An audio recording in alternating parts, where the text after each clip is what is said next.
Here we go. Saw a great t-shirt one time. One of my favorite t-shirts in all the world. Matter of fact, it's going to go on our merch page here in a little bit. Or it may be already on the merch page when you see this.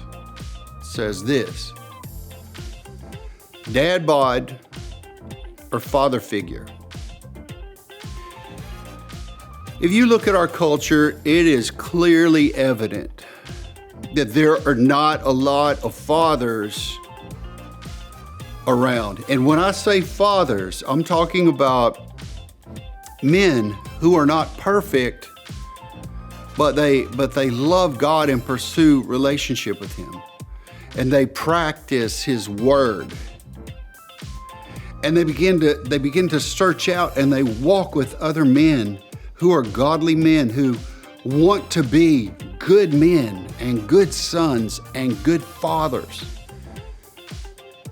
Dad bod or father figure. Culture tells us that good dads are X, Y, and Z, depending on where you look and listen.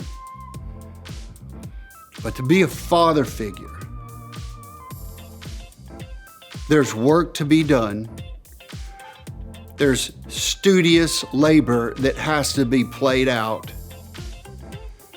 And there are things that we'll be exposed to that shows just how ineffective we are at being a good father. Fatherhood, being a man, not a father figure, not just a dad bod, not just a guy who is present, but unavailable and uninvolved. That's a dad bod, taking up space. Not really doing much of anything except holding the title, dad bod. You know, be a good father figure. There are things that we have to strip away to begin to look at who we are as a father figure.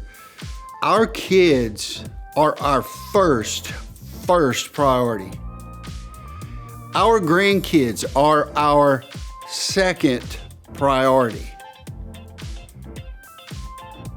But if we really practice well and we really become a master at the art of being a father figure,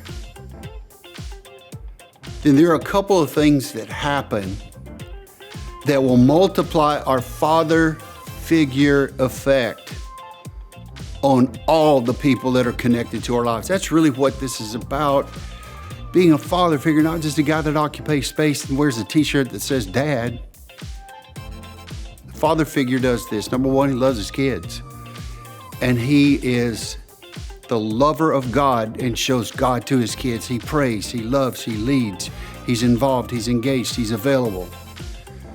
He loves his wife. He exercises love and kindness in front of his kids and treats his wife wonderfully. He loves his kids by showing them the way of the Lord, by disciplining them and helping them walk in the ways of the Lord. But not just them. You see, in our culture, because there's so many men without a father, that we have to live this father figure concept as men of God.